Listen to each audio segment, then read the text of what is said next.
As someone who lives with his own grief, I also know that what often matters most to the bereaved is that those we have lost are not forgotten. Prince William just became the legal owner of a private fortune that Camilla's own family had quietly lived off for 20 years, and the second the paperwork went through, he wiped every one of them off the books. No warning, no statement.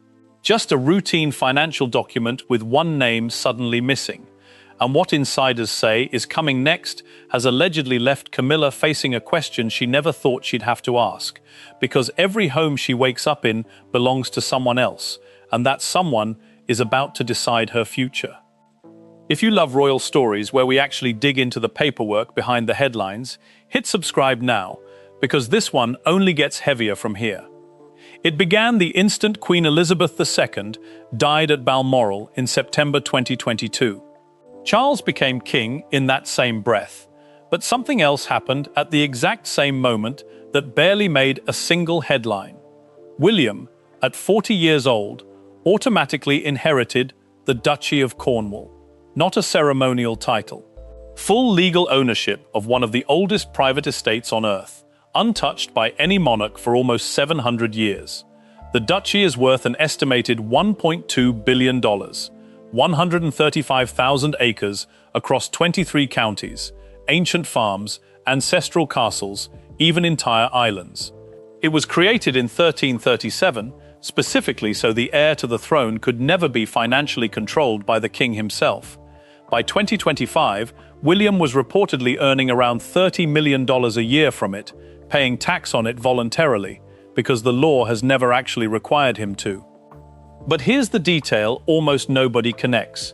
This same estate had quietly funded Charles's entire household for decades, including the years he was allegedly conducting his affair with Camilla behind Diana's back, an affair William and Harry grew up watching consume their mother from the inside.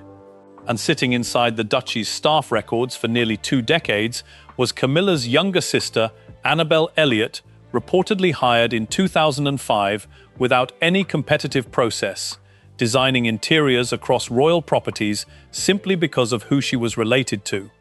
That comfortable arrangement lasted exactly until the day William became her boss. To understand why that firing hit as hard as it reportedly did, you have to go back to a promise that was allegedly made and quietly broken. Before Charles married Camilla in 2005, William and Harry are said to have gone to their father privately with one simple request: "We accept her, just please don't marry her." Harry later described this conversation himself. Charles listened and married her anyway. To calm the public reaction, the palace made one specific commitment. When Charles became king, Camilla would only ever be called Princess Consort, never Queen. William reportedly accepted that quietly and moved forward. Then in February 2022, everything shifted. The Queen released a statement saying it was her sincere wish that Camilla become Queen Consort. Most people read it as forgiveness. But insiders close to the Queen have described it very differently, allegedly less like approval and more like containment, a dying monarch trying to settle something before she ran out of time to control it. By the coronation in 2023, the word consort had quietly vanished altogether. Camilla was simply queen, the exact outcome both princes had once been promised would never happen. William reportedly said nothing publicly, but sources say the resentment ran deep and stayed hidden, with one insider putting it plainly: William is more diplomatic than Harry, so he learned to hide it better. And the resentment allegedly went far beyond a title. Royal biographer Christopher Anderson has said Camilla would reportedly speak to Charles privately, shaping his opinion of his own sons one quiet conversation at a time.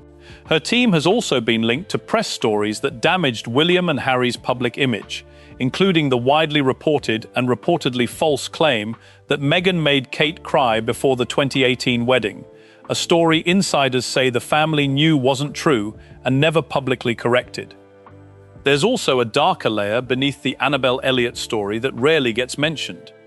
Back when the affair with Camilla still had to be hidden from Diana, sources allege those meetings often happened at a quiet country house in Dorset, connected to Annabel herself, isolated, private, safe from cameras. Years later, after Diana was gone, That same family was reportedly still being paid, this time through an estate now tied directly to Diana's own son.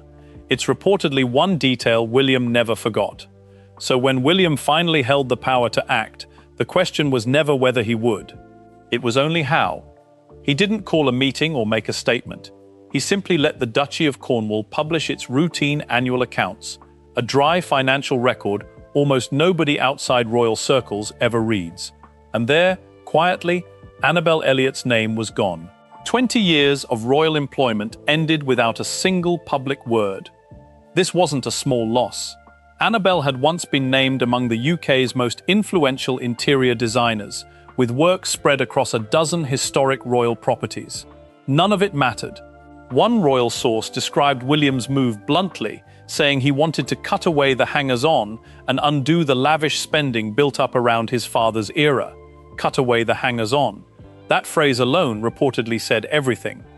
At the same time, William filled those same roles with his own people, close personal friends who are also godparents to his children. Camilla's family was out. William's people were in. And that wasn't the only signal he sent that year. When Camilla invited her son, Tom Parker Bowles, to the family Christmas at Sandringham, William reportedly made clear he would not attend the main lunch if Tom was there. Camilla invited him anyway.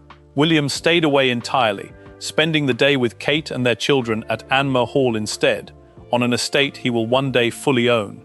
Then in September 2025, the tension became impossible to ignore in public.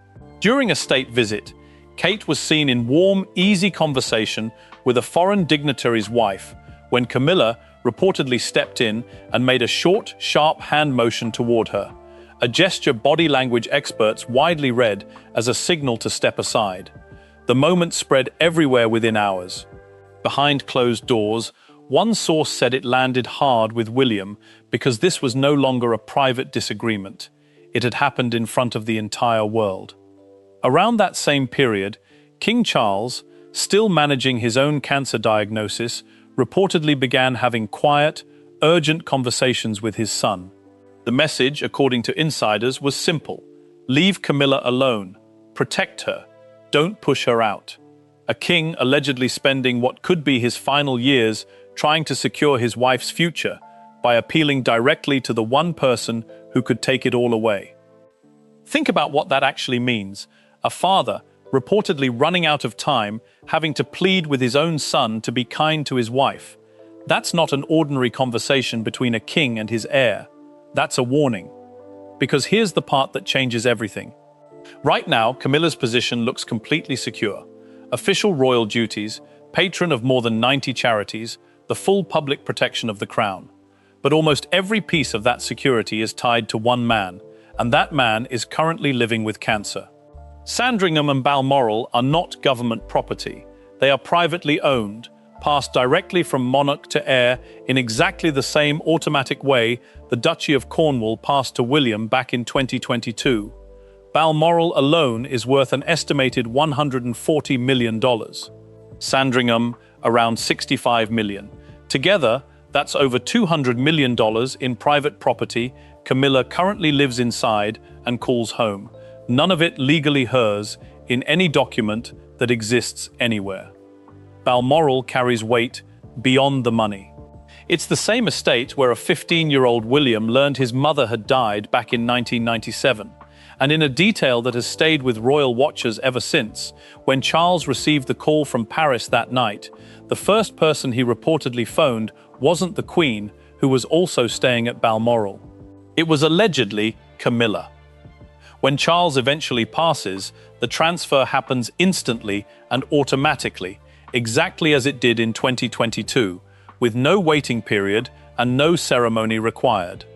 One moment, William is Prince of Wales. The next, by law, he is king, and everything his father owned, including the roof over Camilla's head, legally becomes his.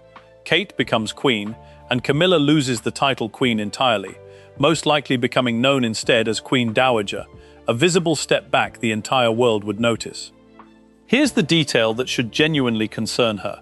Her title was never protected by birth, only by marriage, which means it would be entirely up to William what she's called, and where she's allowed to live once Charles is gone. William watched his own mother stripped of her title after her divorce. He knows exactly how that mechanism works, because he lived through it as a child. And there's one final detail that makes her position almost impossible to escape. Camilla once owned a private home in Wiltshire that was entirely her own, long before she married Charles, a place she reportedly once called the best therapy in the world. She sold it, choosing to commit fully to royal life instead.